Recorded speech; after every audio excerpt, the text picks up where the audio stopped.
Hello, there is still time to sign up for next Tuesday's webinar.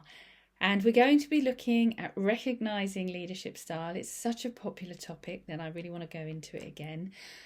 But this time we have a bit longer. We're going to look at two aspects of kind of leadership style.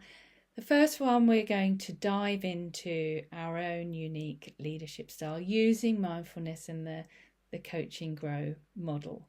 So the usual steps of visualizing, seeing ourselves as the leader we want to embody, the leader we want to be, how we want to lead, and looking at where we are now and then how we can move forward in that. And then the other element is going to be looking at being out of our comfort zone, actually, which, in leadership, we have to put ourselves out there.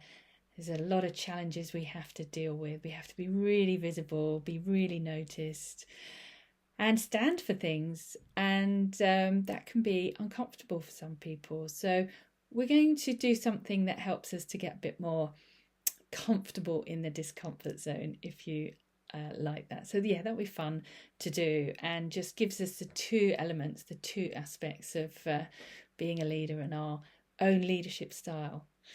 Really looking forward to seeing you there. The link is on Eventbrite to sign up, or drop me a note